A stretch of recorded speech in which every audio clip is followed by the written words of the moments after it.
Así inicia Es Noticia en profundidad. Qué placer acompañarles. Soy Tatiana Pérez y les saludo desde nuestra sede central en Caracas, en Venezuela. A partir de este momento, en la próxima hora, tenemos 3 temas que son noticia. Aquí están primero desplegados en titulares. Es Noticia Perú.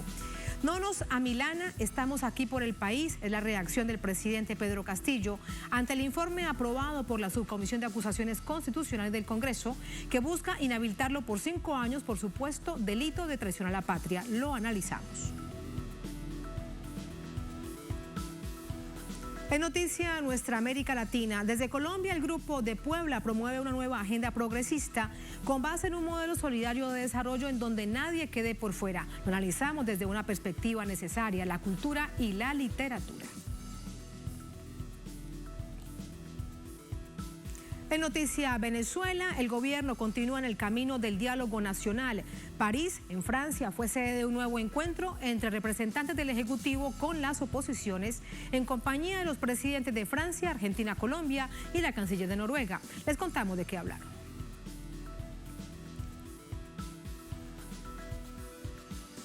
Noticia casi comienza. Bienvenidos, bienvenidas.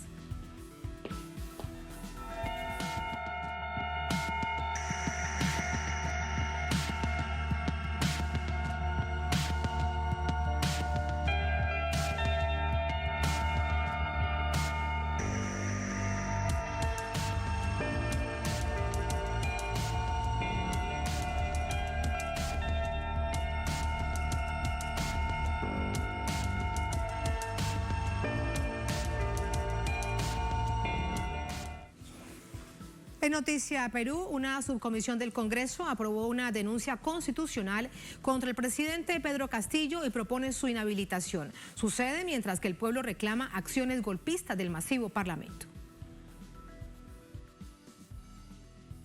Con 11 votos a favor y 10 en contra, la Subcomisión de Acusaciones Constitucionales del Congreso aprobó el informe final de una denuncia constitucional contra el presidente Pedro Castillo por el presunto delito de traición a la patria, al considerar que su país podría conceder una salida al mar a Bolivia. La decisión abre las puertas para el inicio de un proceso de antejuicio a Castillo, pero aún debe seguir su curso en la Comisión Permanente del Congreso para, si alcanza los votos suficientes, llegar al Pleno del Parlamento. El presidente manifestó que la aprobación de este informe no genera conflicto para su gobierno, porque está enfocado en trabajar por el pueblo y esperan que el Congreso actúe de la misma forma. No nos amilana, nosotros acá estamos por el país, porque antes que todo está el ciudadano, lo decía, y espero de que el Congreso de la República actúe mirando al pueblo peruano. Existe otra denuncia constitucional contra el mandatario en esta misma subcomisión, que aún no ha sido debatida ni votada, y fue presentada en octubre por la fiscal de la Nación, Patricia Benavides, basada en investigaciones que esa institución le ha abierto a Castillo por supuestos actos de corrupción. En la víspera, colectivos, asociaciones y ciudadanos se movilizaron en varias ciudades del país en protesta por los intentos golpistas promovidos desde el Congreso, además de exigir al gobierno reformas que mejoren la calidad de vida de las mayorías. Más información a esta hora desde Lima nos cuenta para ello nuestro corresponsal permanente Ramiro Angulo. Hola Ramiro, muy buenas noches. ¿Qué ha pasado? Hubo movilizaciones la víspera, para hoy también estaban convocadas en medio de esa compleja situación que pretende arrinconar desde el Congreso, la mayor parte de él, además de la oposición, la derecha y la extrema derecha, al presidente Pedro Castillo. Adelante. Hola Tatiana, buenas noches. Sí, el día de ayer hubo una masiva movilización que se dirigió hasta el Congreso de la República. Incluso el presidente del Congreso, José Williams, debido a los posibles actos vandálicos que podrían haber, hizo que dejaran de trabajar el día de ayer. Se suspendió la sesión del Pleno que estaba programada también.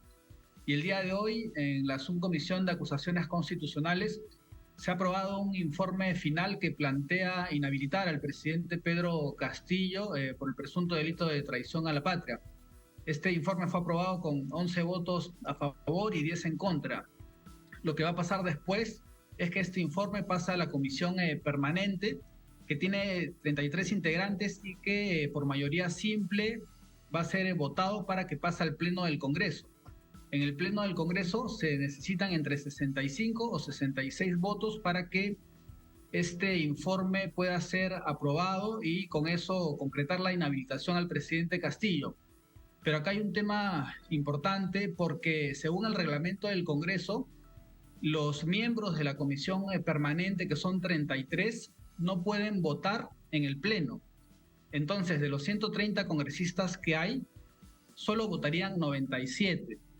Entonces, en estos 33 hay un grupo importante de congresistas que están a favor de que Castillo se vaya. Y los conteos que se están haciendo ahorita para que se logre esta inhabilitación de los congresistas que están a favor de Castillo son solo 50 aproximadamente. Entonces, si bien esto va a pasar fácilmente por la comisión permanente, no se llegarían a esta cantidad de votos en el Pleno del Congreso, debido a este hecho de que los miembros de la comisión permanente no pueden votar, según lo establece el reglamento del Congreso. Es por eso que Pedro Castillo, de alguna manera, ha dado algunas declaraciones en las que ha mostrado cierta tranquilidad al decir de que no se amilana con la aprobación de este informe final. Otro dato importante, Tatiana, es que justo ahorita acaban de pasar una comunicación en el que José Williams, el presidente del Congreso, va a invitar al premier Aníbal Torres a la próxima sesión del Pleno, que aún no se ha fijado, no tiene una fecha fija todavía, posiblemente pueda ser este jueves, para que presente este planteamiento respecto a una cuestión de confianza que apuntaría a iniciar este proceso de cierre del Congreso, pero bajo algunos términos, digamos, legales que ya se han establecido, ¿no? Y que se irían dilucidando en estos días. Pero te quiero preguntar unos minutos más acerca de ello, porque recordemos que el Congreso prácticamente después de todas sus estrategias había eliminado la posibilidad de que el presidente a través del Ejecutivo, en este caso por supuesto el presidente Pedro Castillo, tomara decisiones sobre el propio Congreso. ¿Qué significa entonces esto que nos estás contando? Claro, en principio lo que el Congreso hizo fue, a través de una ley, fue restringir la facultad que tiene el Poder Ejecutivo para hacer cuestión de confianza. Lo que el Congreso hizo con una ley fue decirle, ustedes, Poder Ejecutivo, no pueden presentar cuestiones de confianza con la intención de cerrar el Congreso por temas como derogaciones de leyes, sino que tienen que hacerlo solo por cuestiones concernientes a políticas públicas que afecten su gestión.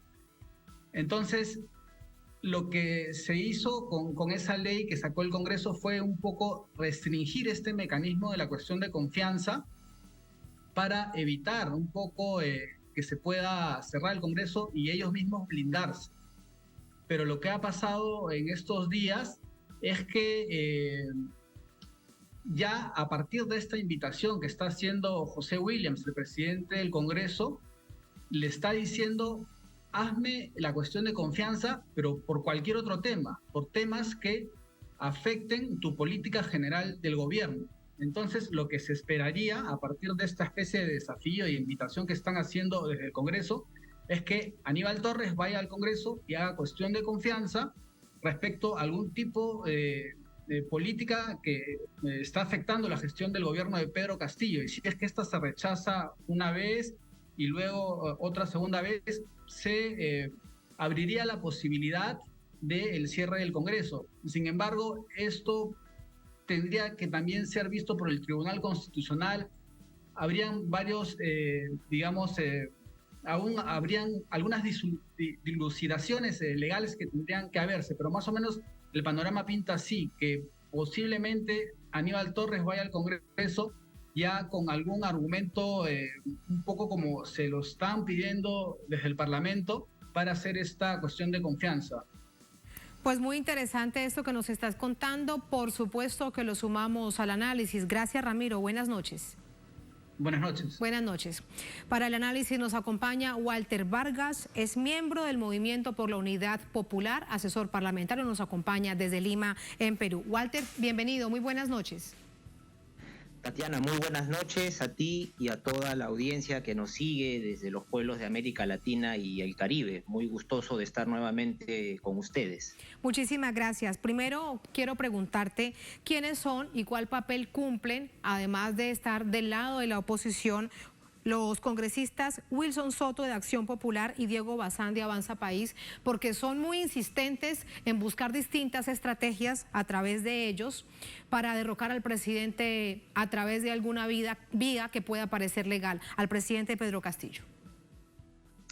Bien, más allá de trayectorias personales de los congresistas que me mencionas, en realidad ellos son voceros de una posición política que en realidad no empieza ahora, ¿no? No empieza ahora con las investigaciones de la Fiscalía, con el pedido de confianza del premier Aníbal Torres, ni siquiera con las declaraciones de Pedro Castillo, donde anunciaba o comentaba la posibilidad de otorgarle salida al mar a Bolivia, y por lo cual le han aprobado una acusación constitucional en su contra, sino que esto es un derrotero que empieza el mismo día en que triunfa Pedro Castillo, con una plataforma de cambios que trascienden el neoliberalismo y toda la historia de 30 años que hemos tenido de privatización y negación de derechos sociales, y que se dan a través de sucesivas mociones de vacancia. Ya hemos tenido 2 que han fracasado por no obtener los votos requeridos por el tercera en camino,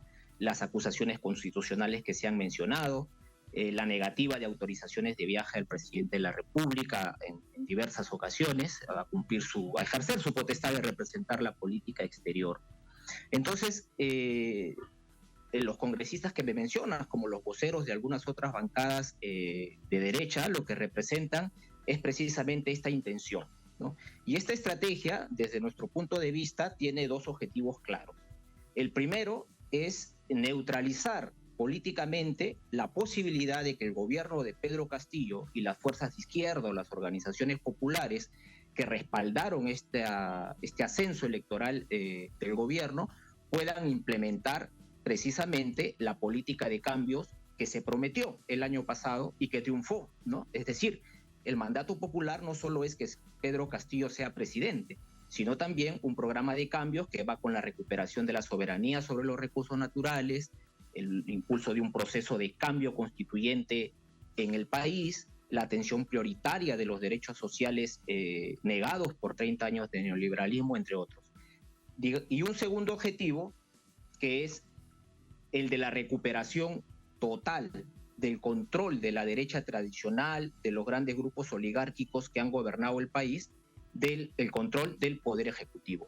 Yo diría que en el primer objetivo ha avanzado hasta cierto punto, le ha dado resultados a la derecha y a los grupos de poder, porque vemos que tras un primer impulso inicial del gobierno se han ido debilitando tras concesiones políticas al modelo y a sectores de la derecha. Realmente en ese punto, Walter, han avanzado mucho. En ese punto, sobre la agenda propia del gobierno y sus promesas de campaña, pues es que no lo han permitido. Mire, por ejemplo, un hecho claro para presentar este panorama. La promesa de una Asamblea Nacional Constituyente para cambiar la Constitución actual, que además viene del modelo del dictador Fujimori. Es además un verdadero problema gobernar en un país donde haya un Congreso con tanto poder que pretenda de manera permanente derrocar a un Ejecutivo. Y no lo ha logrado, no han podido. No han podido, en primer lugar, digamos, porque el recurso efectista en los que ellos confían, que son los votos mayoritarios que tienen el Congreso, no alcanzan la votación calificada que se requiere, que son la de los 2/3, para, entre comillas, deshacerse el presidente, sea por la vía de la vacancia, por la vía de la acusación constitucional, como se ha señalado en el reportaje, entre otras. No le alcanza tampoco porque hay de todas maneras un sector importante, movilizado, que si bien es vigilante de que aún no se están implementando políticas de cambio realmente en el país, también es consciente del rol de boicot que viene cumpliendo la derecha. Pero yo quería añadir un tercer elemento, porque no es solo, digamos, no es que la derecha, los grupos de poder o los grandes grupos mediáticos actúen solos y hayan generado solos ese desenlace. Nosotros consideramos también que de parte del gobierno ha habido una estrategia, si podemos decirlo de algún modo, defensista, en la cual se han ido sacrificando algunos elementos fundamentales de esta política de cambio que se prometió al pueblo el año pasado, en aras de esa sobrevivencia, digamos, con el Congreso y en la posibilidad de que el Congreso finalmente no determine la salida del presidente Castillo. Y yo creo que aquí sí tendría que haber un punto de inflexión de la mano del movimiento popular, de las organizaciones populares que respaldaron el proceso político que llevó a Pedro Castillo, por retomar estas banderas de cambio, porque si nosotros vemos cómo está configurado ahora, por ejemplo, la política de gobierno, hay algunos elementos importantes, por ejemplo, en materia laboral, pero tenemos, por ejemplo, un Ministerio de Economía y Finanzas que está proponiendo ampliarle 5 años más las ventajas de devolución de impuestos a las grandes transnacionales mineras, o que precisamente se opone dentro del debate del presupuesto público para el próximo año en el país a la posibilidad de destinar fondos realmente sostenibles para cumplir con las reivindicaciones de los derechos de los trabajadores, principalmente en el sector público, donde existen una serie de regímenes precarios. Permíteme preguntarte sobre este punto. También. Sí, permíteme preguntarte sobre este punto, Walter. ¿Y estas transnacionales mineras con toda seguridad realizan un gran lobby dentro del Congreso? Así es, realizan un lobby dentro del Congreso, realizan un lobby dentro de sectores estratégicos del Ejecutivo, como en el Ministerio de Economía y Finanzas, al que han estado acostumbrados a ese lobby y lo continúan haciendo, del Ministerio de Energía y Minas. Es decir, hay una estructura de poder real que no se está modificando. ¿Hay dificultades de parte, digamos, de la estrategia golpista de la oposición? Sí. ¿Hay dificultades porque las fuerzas de izquierda no lograron una composición mayoritaria? Sí, pero nos parece también que las dificultades vienen en la necesidad o en la capacidad también de tener una iniciativa. Hay que jugársela, y eso es lo que nosotros estamos planteando en este escenario, ¿no? Hay que jugársela también por el pueblo movilizado, que no solamente está esperando que Castillo cumpla los 5 años porque esa fue la voluntad popular, sino realmente también se están esperando cambios fundamentales, ¿no? En el sector agrario es impensable que en un país con tanta tradición agrícola como en el país nuestro no estés teniendo la suficiente seguridad y soberanía alimentaria para afrontar la crisis mundial que tenemos, ¿no? Por ponerles un ejemplo. Entonces, estas organizaciones populares, sociales y agrarias continúan apoyando al presidente Castillo. Yo diría que lo que hay es un apoyo crítico fundamentalmente de las organizaciones sociales en cuanto a la amenaza de que la salida, digamos, a este conflicto políticos generados desde la oposición se diriman a partir de un golpe blando, ¿no? Como lo que se está viendo con esta acusación absurda realmente sobre traición a la patria. Pero también hay una expectativa de que se avancen en cambios fundamentales, que se supere lo que aquí llamamos el piloto automático, ¿no? De lo que se ha heredado del neoliberalismo. Ya estamos a 1 año y medio de gobierno que consideramos que se tiene que avanzar a más. Pero nuevamente el factor fundamental para que se pueda avanzar y vencer esa resistencia de los sectores de la derecha, los grupos tradicionales de poder, va a seguir siendo la irrupción del movimiento popular. Es decir, que el movimiento popular, que las fuerzas sociales que están a favor, por ejemplo, de una asamblea constituyente, no sean consideradas solamente como una fuerza de contención al golpismo, sino como una herramienta estratégica para contener el golpismo, ciertamente, pero avanzar comprometidamente a los cambios que de alguna manera tuvieron un impulso inicial en la primera etapa del gobierno de Pedro Castillo, con la construcción de una agenda laboral, por ejemplo, con los centrales sindicales de trabajadores, lamentablemente el Congreso, bajo una amenaza de censura contra el primer ministro de Trabajo, fue forzado a renunciar, o con una política exterior soberana, más firme, ¿no? Como la que impulsó también en los 2 primeros meses de gobierno el ex canciller Héctor Béjar, ¿no? Entonces hay que recuperar esos, digamos, primeros impulsos para poder hablar definitivamente de una política de cambio que no está solamente a la defensiva de la sobrevivencia de los 5 años de gobierno, ¿no? sino también que se en la implementación de una política clara de cambio, ¿no? Que se acabe con el miedo de carácter político, como lo han de hecho dicho algunos sectores sociales y agrícolas de este Perú profundo. Y en este momento, Walter, ¿qué es lo que contiene al presidente Pedro Castillo para no avanzar, para sentir a veces que desde afuera a veces lo vemos en distintas oportunidades que está maniatado, y esta palabra de temor ante esta oposición que evidentemente es una oposición caníbal, pero siempre ha sido así? 5 años previos al gobierno del presidente Pedro Castillo, ¿cuántos presidentes pasaron? Y era un verdadero desastre político el país. Claro, ¿no? Se ha heredado estos conflictos políticos y demandas sociales de un sistema político, dicho sea de paso, que no está pues abierto a la participación popular, ¿no? Si vemos la forma como se han resuelto esos conflictos políticos a los que hace referencia con la salida de PPK, un reconocido lobista internacional, o de de Martín Vizcarra en su momento, se dirimen finalmente en decisiones de votos de 130 personas o de un consejo de ministros de repente, ¿no? Pero este sistema político que tenemos en el país y que está refrendado por la Constitución fujimorista no le da un rol decisivo, protagónico a las decisiones de la participación popular. Y creo que ese es un elemento por el cual cíclicamente se repiten estos conflictos y esta crisis de legitimidad que tiene el sistema político en el país. En cuanto a lo que me señalas de las posibilidades de que el gobierno pueda, digamos, cambiar de estrategia, lo que le faltaría en realidad es recuperar ese impulso inicial, jugársela realmente por impulsar el proceso constituyente de la mano de las organizaciones populares, si bien ahora está trabado por algunas leyes que aprobó el Congreso a fines del año pasado, pero como se ha demostrado en toda América Latina, los procesos de cambio no se dan si no nos la jugamos por el movimiento popular. Y por eso te señalaba, me parece que ahí el gobierno tendría que razonar en función a encontrar esos elementos de movilización que lo hagan pasar o abandonar una política meramente defensista, ¿no? De sobrevivencia, ¿no? Y empezar a aplicar en serio, por ejemplo, de la mano de las organizaciones de trabajadores, los cambios de los regímenes precarios laborales que el neoliberalismo ha dejado y que siguen vigentes en el país, relanzar la reforma agraria de la mano de los campesinos, las organizaciones agrarias, que tuvieron una expectativa importante en el anuncio de la reforma agraria,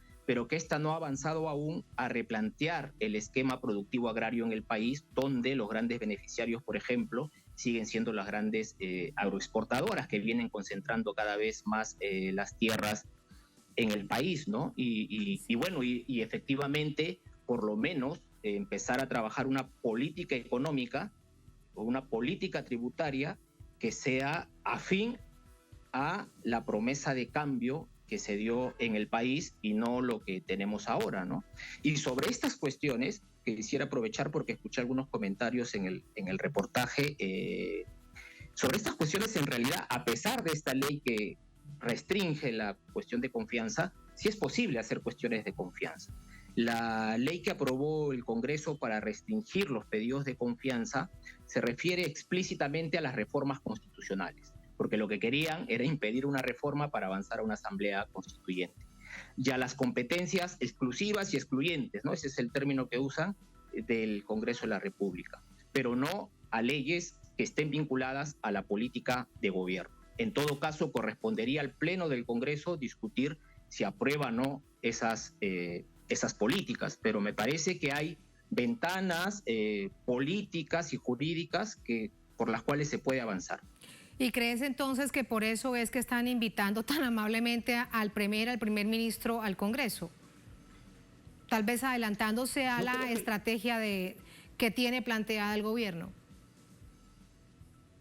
El gobierno no ha dado muestras, digamos, de abrir una estrategia de cuestiones de confianza más integrales, de políticas estructurales, pero sí me parece que el Congreso, dentro, digamos, de este ejercicio abusivo de poder que está concentrando en el país, también tiene en cuenta que tiene un bajísimo índice de popularidad. Durante casi todo el periodo de Pedro Castillo, el discurso central del justificativo de la derecha parlamentaria era que, bueno, Castillo se tenía que ir porque ya perdió su legitimidad, tiene poca aceptación según las encuestas, pero el Congreso tiene la mitad, casi la mitad de aprobación que tiene Pedro Castillo. Entonces, no es que tampoco, estemos ante un Congreso que esté visto legítimamente por la ciudadanía. Y lo segundo es que también en el reglamento, los ministros, y más aún el presidente del Consejo de Ministros, puede participar en el Pleno. O sea, es una potestad que no se la puede negar. Temporalmente han rechazado una cuestión de confianza, sin discutirla en el Congreso de la República, pero esta bien puede ser planteada en alguna concurrencia que realice el presidente del Consejo de Ministros al Pleno del Congreso, ¿no? Con los procedimientos que están indicados en la ley, ciertamente. Claro. Sí, para despedirte, Walter, y volviendo al tema de la coyuntura que tiene que ver con esta decisión que tomaba la Subcomisión de Constitución del Congreso, si esto llega a la plenaria, que pareciese que va a ser así, ¿cuántos votos contarían matemáticamente? Disculpa, no capté por la conexión la pregunta reciente. Sí, ya, de una sí. votación posible. Sí, exactamente. En caso de que esto llegue a la plenaria del Congreso después de esta decisión que toma la subcomisión para inhabilitar al presidente Castillo por 5 años por una supuesta traición a la patria, que es algo verdaderamente descabellado, por plantear integración latinoamericana, porque eso fue lo que intentaba el presidente Pedro Castillo. Si esto llega a la plenaria, matemáticamente, ¿qué crees que pueda suceder?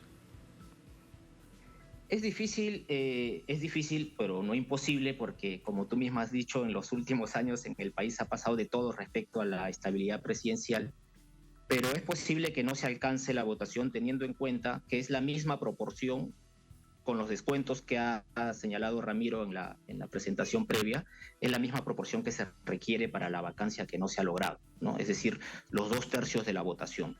Para la vacancia vota el 100% de los congresistas, y para la acusación constitucional se descuenta a los miembros de la comisión permanente. Y normalmente al reducir la cantidad también la proporción resulta como que siendo la misma. Entonces, no es seguro que esto que se ha aprobado en la subcomisión, para empezar, se apruebe en la comisión permanente y luego se apruebe en el Pleno. Pero, como te repito y como tú misma lo has reconocido hace un momento, puede variarse la situación política ante algunas renegociaciones, disidencias en bancadas, etcétera, ¿no? Todo puede suceder, estaremos muy pendientes de ello. Walter, gracias por ese análisis muy interesante. Muchas gracias, buenas noches. Buenas noches, Tatiana, y gracias a Telesur por esta oportunidad. Muchísimas gracias. Así vamos a la primera pausa en esta emisión de Es Noticia. Es noticia Venezuela, el gobierno continúa en el camino del diálogo nacional. París fue sede de un nuevo encuentro entre representantes del Ejecutivo con oposiciones. Pero al mismo tiempo, lo que ven ustedes en pantalla, les hablamos de lo que sucedió en esta clave latinoamericana. En Santa Marta, Colombia, se ha reunido la Cumbre de Puebla, el Grupo de Puebla, y ese es el lema que ven ustedes en la parte baja de la pantalla. La región unida por el cambio. Lo que han dicho es que deben incluirse nuevos sectores que resultarán fundamentales para la integración latinoamericana. Les contamos al volver en Es Noticia.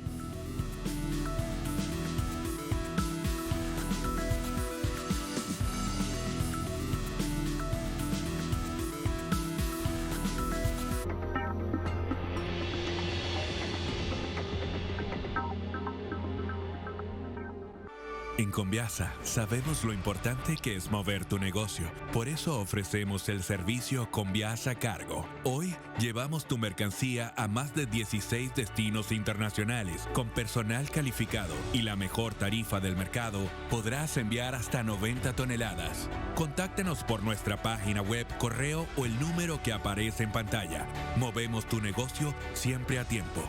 Conviasa, nos hacemos cargo.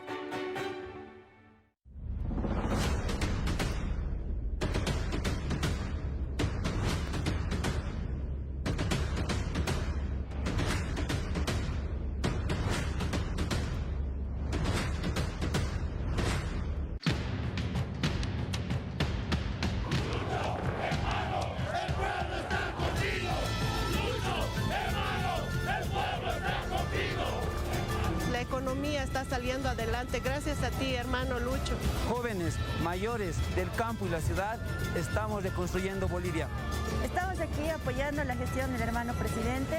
El apoyo siempre incondicional para el desarrollo de nuestra patria. Apoyamos a nuestro presidente. Hermano Lucho, estoy contigo. Lucho, estamos contigo. Deben estar seguros que no nos mueven ambiciones personales, ambiciones económicas, ni ambiciones de poder.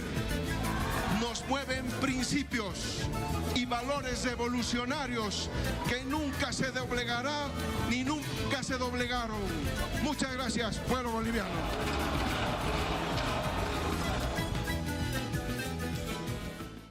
Disfruta desde cada rincón de América Latina y también en Europa, ahora nuestra señal HD tanto en inglés como en español.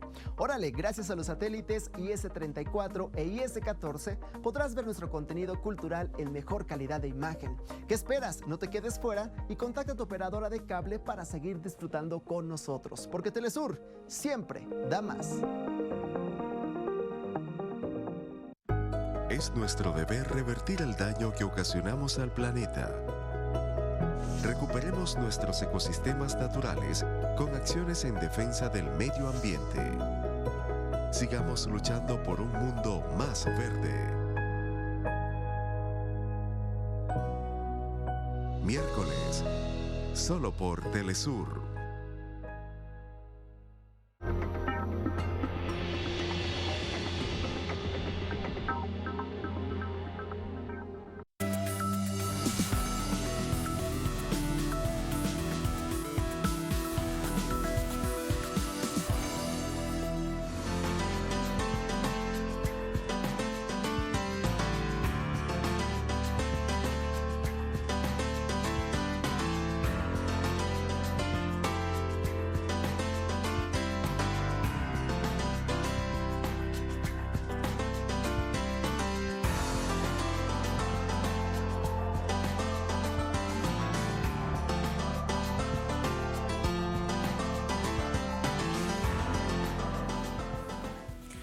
En noticia, nuestra América Latina, Santa Marta en Colombia es sede del 8º encuentro del Grupo de Puebla, centrado en la importancia de construir una agenda de integración progresista aquí en nuestra región. Bajo el lema La región unida por el cambio, la reunión cuenta con la presencia de 100 líderes de América Latina. Durante las sesiones se han abordado diversos asuntos críticos como las guerras jurídicas, el llamado lawfare, una realidad, una constante para intimidar y limitar liderazgos progresistas, por lo que el Consejo Latinoamericano de Justicia y Democracia avanza en la denuncia y en la difusión de estos casos. Asimismo, señalan que se deben incluir más sectores como pueblos originarios y tomar las banderas de la lucha de género como uno de los principales elementos de identidad para la izquierda. Igualmente, se discutió sobre el modelo solidario de desarrollo por los pueblos y el relanzamiento de espacios de integración como la CELAC y la UNASUR.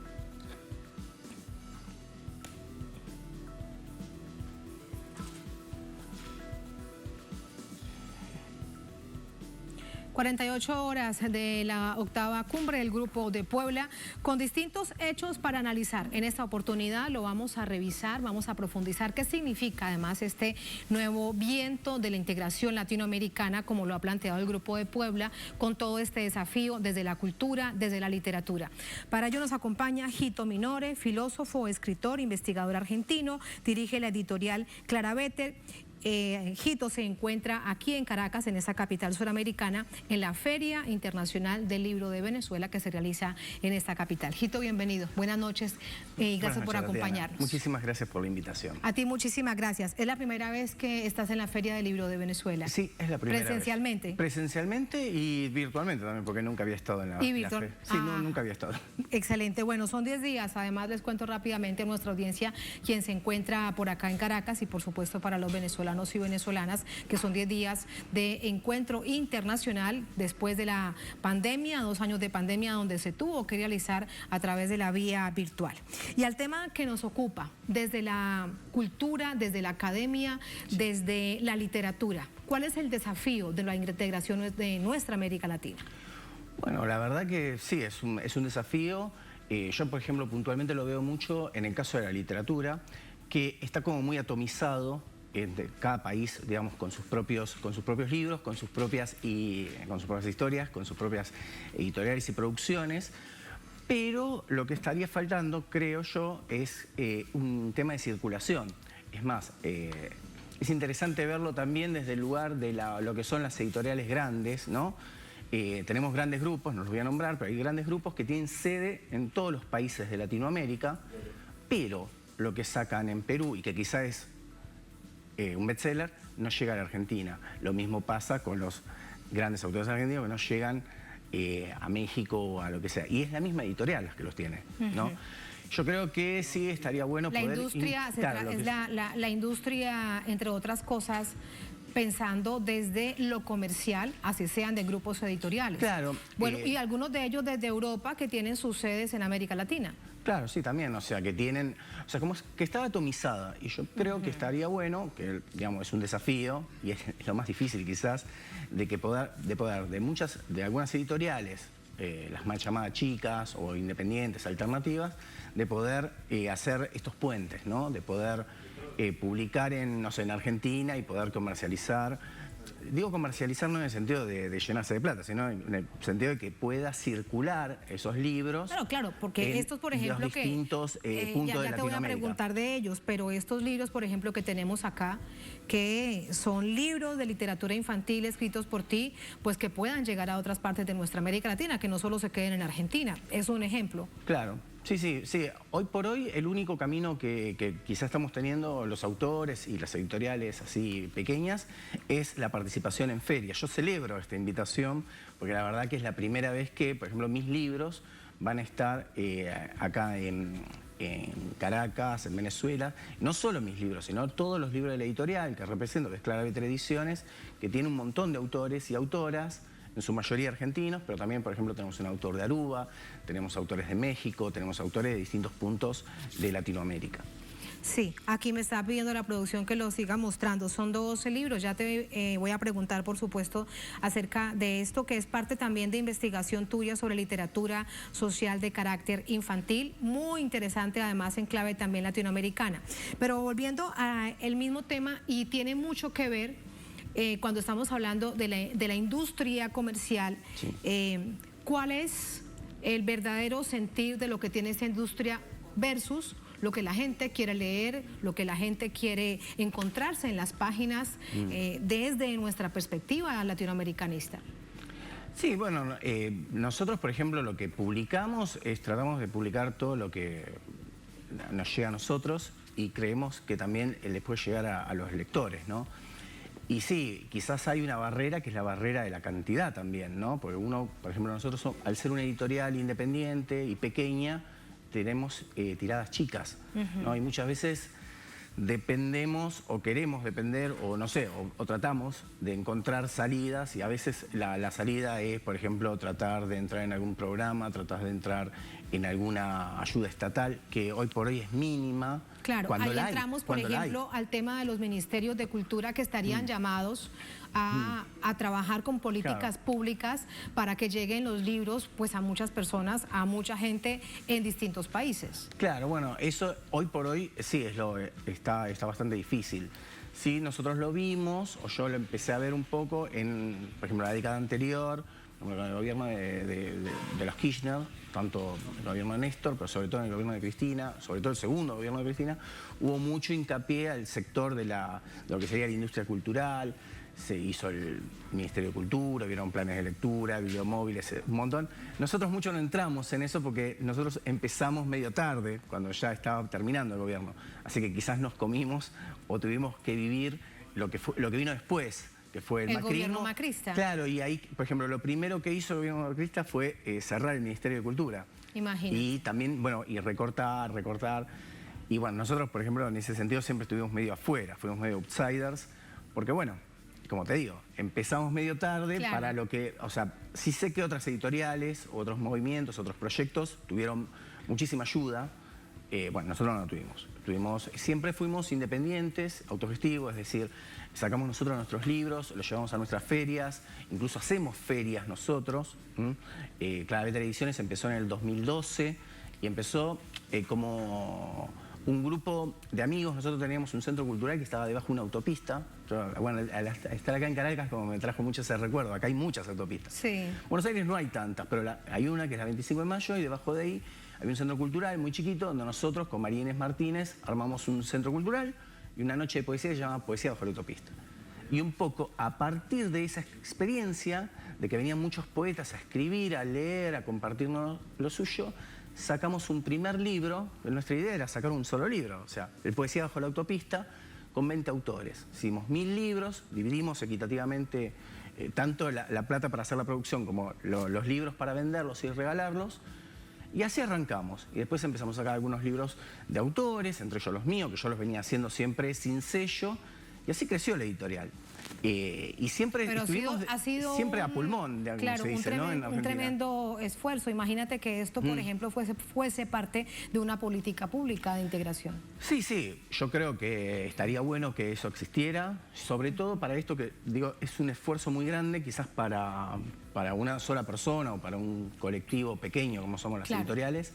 Esto, hacer ferias, ir a ferias, viajar a ferias, y si esto estuviera más planificado desde una política, digamos, continental, sería buenísimo. Yo creo mucho más visible. Sería mucho más visible, podría también ayudar a que se visibilicen un montón de temas también que la literatura trata también. Por supuesto, y esto resulta fundamental, Hito, pues los temas en los que nos encontremos, además nosotros como latinoamericanos que tenemos tanto en común, pero que a veces pues no nos conocemos en nuestras propias historias. Claro, sí, sí. Bueno, a mí me pasó encontrar eso, ¿no? De decir, ¿cómo no nos encontramos? En la investigación que hice, que es una investigación que la inicié en el año 2017, se llama la literatura social infantil, por lo cual, bueno, recibí una beca de muy poco dinero, pero recibí una beca en su momento, Fondo Nacional de las Artes, y ahora recibí otra para finalizarla, en donde hago un recorrido por distintos libros de autores y autoras latinoamericanas que tocaron temas sociales en su literatura para infancias, ¿no? ¿Y cómo comenzaste? ¿Con qué autores comenzaste? Y yo, por ejemplo, empecé el punto... para mí, el autor que a mí me motorizó a hacer eso es justamente el que forjó la frase de la literatura social en la Argentina, que es Álvaro Yunque, que es un autor que fue un autor muy leído por cierta gente, pero también muy perseguido. Fue un autor que estuvo preso, que fue perseguido después en los años 40 estuvo preso y en los años 70 en tiempos de dictadura. En tiempos de dictadura, 2 dictaduras distintas tuvo.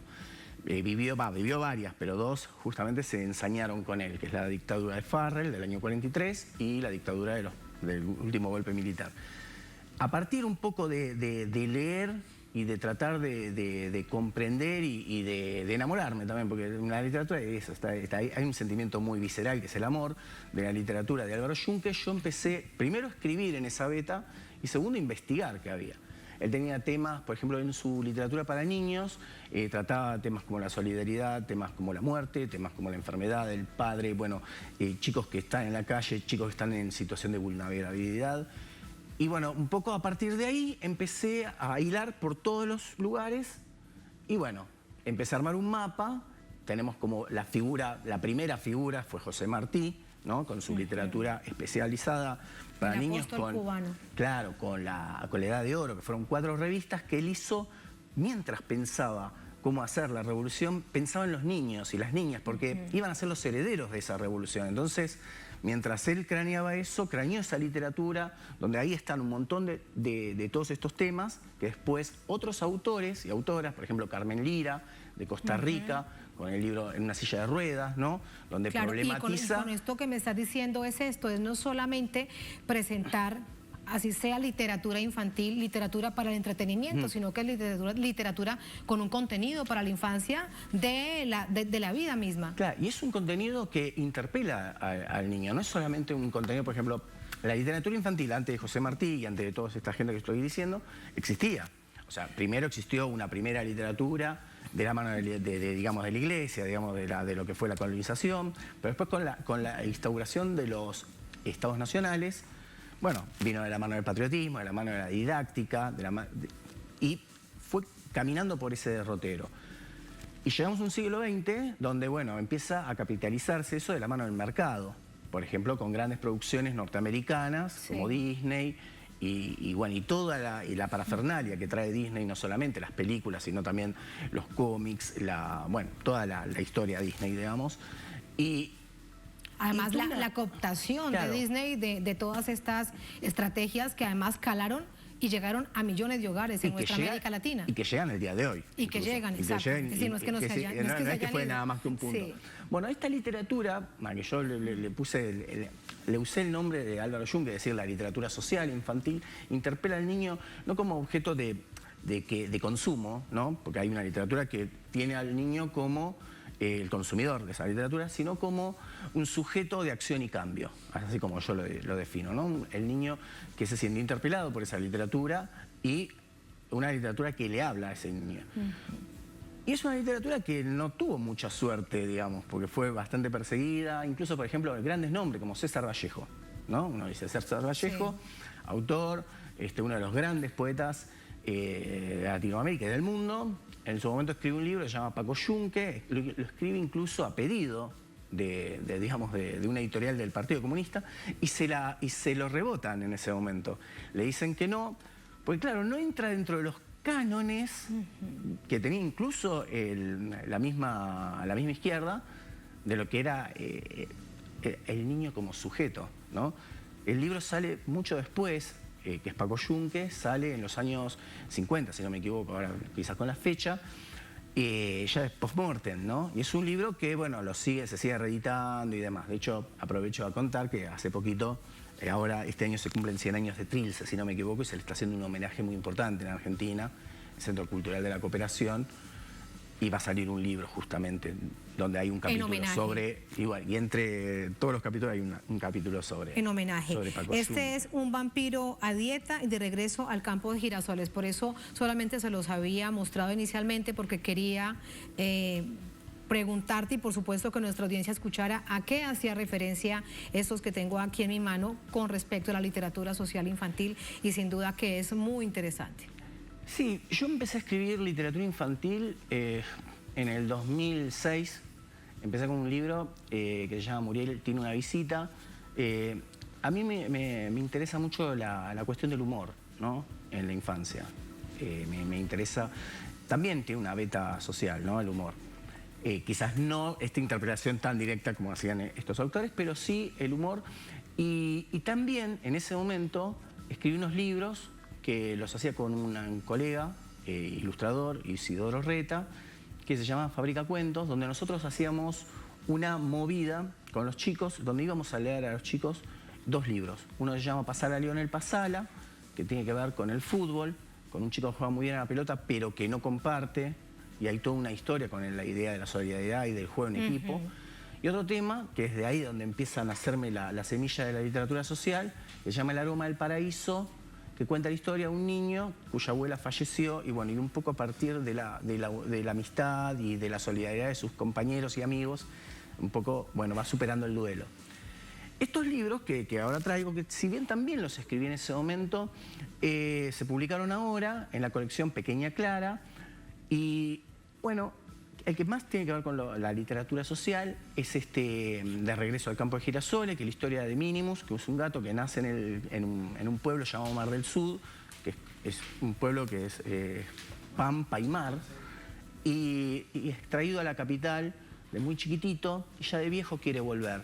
Y en ese viaje de retorno, donde el gato se escapa, le pasan un montón de cuestiones vinculadas a la discriminación, al sujeto que no es un gato joven, no es un gato lindo, sino que es un gato, bueno, ahí lo describe, ¿no? Como un gato gordo, viejo, sin dientes, y bueno, un poco lo que la gente piensa de ese gato, ¿no? Que puede ser también lo que piensa de cualquier ser humano cuando uno lo ve en condiciones desfavorables, y esa travesía que tiene que ver con el amor y el recuerdo.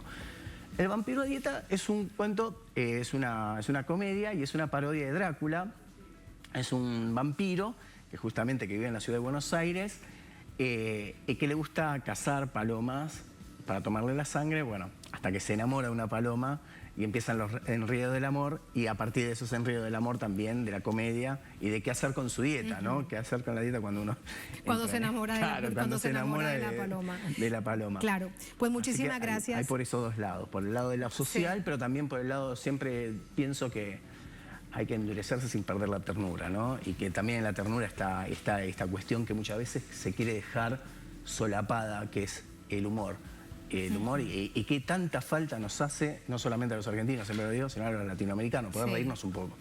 Bueno, y para el caso de Venezuela sí hay un humor maravilloso de este Caribe que lo caracteriza en medio de las situaciones más difíciles. Estoy a punto de despedirte y mientras nos dices todo esto, pienso sobre cuántos ejercicios como el tuyo se realizan a través de distintas organizaciones, escritores, con las distintas disciplinas que hay en nuestra América Latina que podría hacerse en el marco de la integración, así que deberían pedir espacio en el grupo de pueblo. Tenemos que pedir espacio, Mira, y tienes algo aquí más que nos salimos un poquitín del tema, pero es parte también. Pero no salimos tanto. No quiero dejar de este es un regalo, contarlo porque además es para mí. Este es un regalo que es para vos, porque sabía que eras re fanática. La geometría de una flor, Gustavo Cerati. No está tan desarraigado porque si hubo un músico latinoamericano que creo que unió a todo el continente en cuanto a su música, al pop que él hizo, porque él hizo pop, rock pop, fue Gustavo Cerati con Soda Stereo. Fue quizás, a riesgo de ser un poco fanático, fue quizás el grupo más importante de Latinoamérica en los años 80 y quien puso las bases del rock latino. Entonces, yo creo que él hizo la integración latinoamericana por otro lado. Este libro puntualmente tiene que ver con su recorrido, su vínculo con la música electrónica. Es decir, la música electrónica, bueno, a mí me llamó la atención escribir sobre este tema porque siempre escribo sobre el discurso, ¿no? Sobre el discurso en la literatura infantil, ¿no? ¿Qué hay de social en lo infantil y qué no es social? El discurso en las letras del heavy metal, que es donde me especialicé bastante, que tiene que ver también con las letras o con la política. Y acá me quise correr un poco y darme esa libertad de pensar solamente en la música pelada, sin las letras. Y bueno, Gustavo Cerati tiene una carrera extensa. Y mientras escribiste seguramente escuchabas la música de Cerati. Claro, obviamente. Obviamente. Tiene una carrera muy extensa, con dos momentos muy claves, Soda Stereo, los 80, 90, y su carrera solista, pero en el medio, de forma de intersticio, está toda esta música electrónica y todos estos proyectos electrónicos que lleva adelante, muchos de ellos en distintos lugares de Latinoamérica, como por ejemplo el proyecto Rocken, que se puede decir que debutó oficialmente en Venezuela. Ya había hecho algo en República Dominicana, pero en Venezuela fue donde los llamaron por primera vez para que toquen como Rocken, que es un trío que él armó con dos músicos excelentes de la Argentina, que son Leandro Fresco y Flavio Cheto, que murió este año. Y bueno, y fue este trío de Laptop Trío. También hace referencia a Ocio, que es otro dúo que él armó, Colores Santos, que es un disco que él hizo con otro músico excelente que es Daniel Melero. Y bueno, y todos sus proyectos y cómo la electrónica influyó en su música, no solamente en sus composiciones electrónicas, sino en toda su música, ¿no? En Soda Stereo, en Cerati solista. Claro, y allí el gran reconocimiento que tiene por todo eso que nos estás contando Gustavo Cerati como Soda Stereo, como solista, con todo su recorrido, toda su trayectoria, y a quien aún se ama tanto. Pues muchísimas gracias por todo ello y obviamente con este me quedo. Bueno, muchas gracias. Muchas gracias, Hito, un placer. Gracias, Tatiana. Muchas gracias. Muchas gracias. Así vamos a la última pausa en esta emisión de Es Noticia. Al volver en Noticia, Venezuela. El gobierno continúa en el camino del diálogo nacional. París fue sede de un nuevo encuentro entre representantes del Ejecutivo con las oposiciones en compañía de los presidentes de Francia, Argentina, Colombia y la canciller de Noruega. Vamos a contarles de lo que hablaron. Al volver estamos en Es Noticia.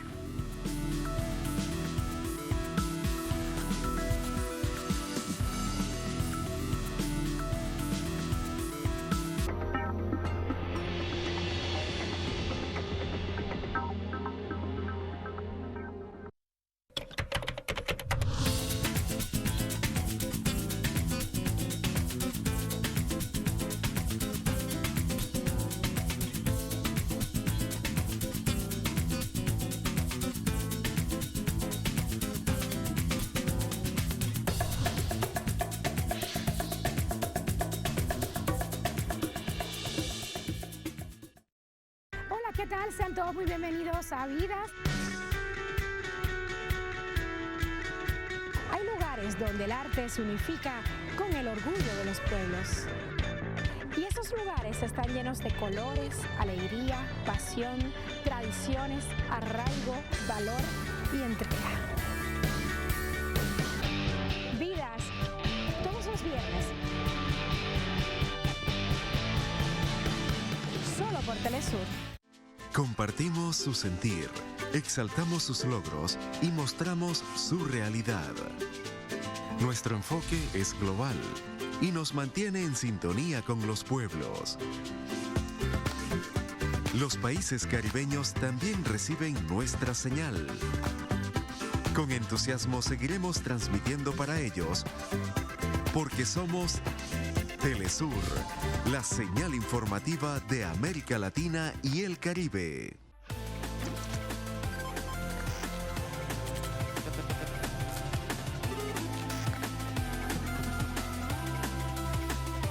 Nos acercamos a una nueva era. Las tendencias tecnológicas y el despliegue masivo de nuevas redes es apenas el comienzo de lo que nos depara esta nueva década.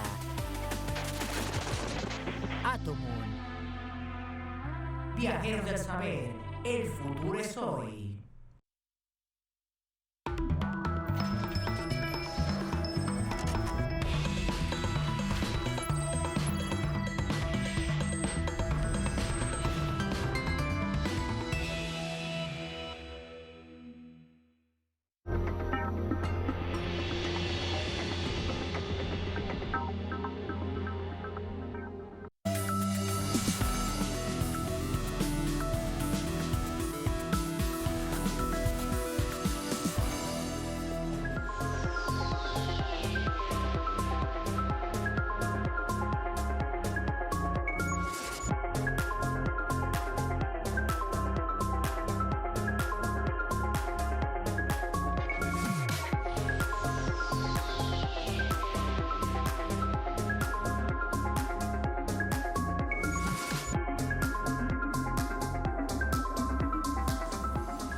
En Noticia Venezuela, durante el Foro de la Paz realizado en París, en Francia, el presidente de la Asamblea Nacional se reúne con presidentes de Francia, Argentina, Colombia, con el propósito de retomar diálogos entre el gobierno y varios sectores de la oposición venezolana que fueron interrumpidos luego de la detención del diplomático venezolano Alex Saab. Vamos a verlo.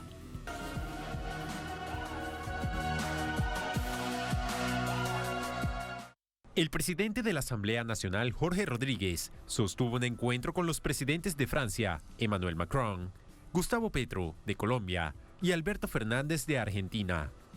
Esto ocurrió en el contexto del Foro Mundial por la Paz, donde se debate sobre el restablecimiento del memorándum de entendimiento firmado por el gobierno de Venezuela y un sector de la oposición en la Ciudad de México el pasado 13 de agosto de 2021. El marco ideal para las conversaciones que sostuvimos hoy fue precisamente este Foro por la Paz convocado aquí en la capital de Francia. Una mesa muy importante donde participaron el presidente de Francia, Emmanuel Macron, el presidente de Argentina, Alberto Fernández, el presidente de Colombia, Gustavo Petro, la canciller del Reino de Noruega, para ponerse a la orden en todo proceso de acompañamiento, de facilitación, de reanudación de las negociaciones y los diálogos entre un sector de la oposición venezolana y el gobierno bolivariano. El presidente de la Asamblea Nacional agradeció a los mandatarios el acompañamiento en las conversaciones entre las partes y destacó que Venezuela necesita amigos que estén dispuestos a contribuir en la exigencia del levantamiento del bloqueo. Uno de los primeros en manifestar su apoyo fue el presidente de Colombia. Indudablemente hay un avance, un desarrollo de las mesas de negociación en México, que este grupo respalda. En tercer lugar, de parte nuestra, pues pidió que hubiera un descalamiento de la conflictividad política en términos pues, de la entrada de Venezuela al Sistema Interamericano de Derechos Humanos, de una amnistía general, de un desbloqueo general de la economía venezolana, de unas elecciones que para el año 24 deben darle garantías a todas las fuerzas que allí intervengan y donde la expresión sea la del pueblo soberano. El encuentro de París ocurre luego del apretón de manos entre el jefe de Estado venezolano, Nicolás Maduro, y su homólogo francés, Emmanuel Macron, durante la cumbre de la COP27, desarrollada en Egipto. ¿Cómo le va? ¿Cómo está la cosa por allá? Va très bien, excellent. Chaque jour de mieux. ¿Cuándo nos visita? Alors, quand est-ce que vous avez le droit de la visite? Bueno, ¿y qué consiguieron? Alberto, pues me habla mucho de todo. Sí. Me parece muy bien. Él me dice, sí.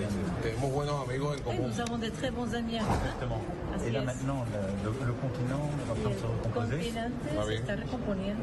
Et donc, il y a un camino que Francia tiene que jugar un papel ahí. La France doit jouer un rôle positif dans tout ça. On essaie. Estamos tratando. Mais moi, je serais heureux qu'on puisse se parler plus longuement. Pero me encantaría que pudiéramos hablar un poco más. Et qu'on puisse engager un travail bilatéral. Y que podamos comenzar un trabajo bilateral que sea útil para el país y la región. A la orden. En 2019, Macron había desconocido al presidente Nicolás Maduro para respaldar la autoproclamación de una presidencia interina por parte del exdiputado Juan Guaidó. Este encuentro es la concreción del gobierno de Francia, que manifestó su disposición en avanzar en las relaciones de cooperación e iniciar un plan de trabajo bilateral que beneficia a toda la región. Así ponemos punto final a esta emisión de Noticia. Un placer como siempre. Que tengan todos y todas buen fin de semana. Sigan con nosotros.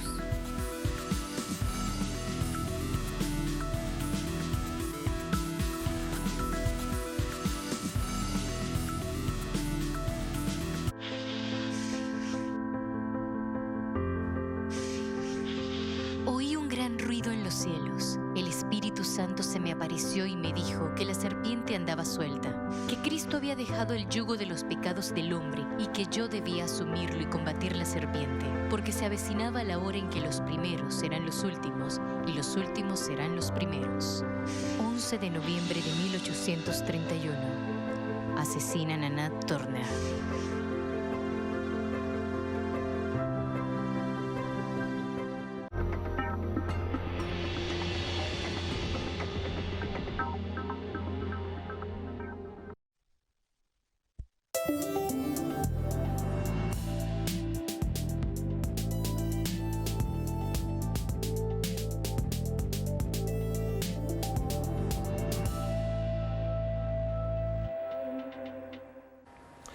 Bienvenidos y bienvenidas a Enclave Política.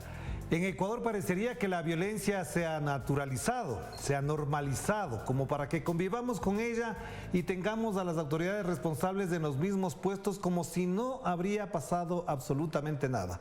Esa violencia además ahora se quiere inculpar al pasado, a un gobierno y a un presidente que dejó el cargo hace 5 años. Pero no se dice nada de las estructuras que mantienen y desarrollan esa violencia, que no solo se reduce al narcotráfico ni a la delincuencia común. Pues de todo esto queremos conversar con el escritor, intelectual y ex viceministro de Defensa, Felipe Vega de la Cuadra. Felipe, qué gusto tenerte por acá. ¿Cómo estás tú? Gracias, Orlando. Me encanta estar en Telesur. Gracias por acompañarnos, Felipe, pero antes de tocar el tema de la violencia, te quiero comentar algo y al mismo tiempo esperar tu comentario sobre el tema. El día de ayer, 32 años después de la desaparición del escritor Gustavo Garzón, el Estado le pide disculpas. 32 años después de la desaparición, que todos saben, que todos señalan que es responsabilidad de la policía, recién se pide disculpas. ¿Cómo entiendes esto, incluso en calidad de escritor, de intelectual ecuatoriano, que sabe el significado que tiene y que tuvo esa desaparición? Mira, lo lamentable de todo esto es que no hay siquiera un mea culpa interno, un mea culpa nacional sobre eventos tan asquerosos, tan conmovedores, tan infames como este, sino que debe ser la justicia internacional la que exija al Estado ecuatoriano al menos una disculpa para los familiares. Esta es la parte más labrada, porque ciertos países, después de vivir circunstancias no solo parecidas, sino peores inclusive, han hecho una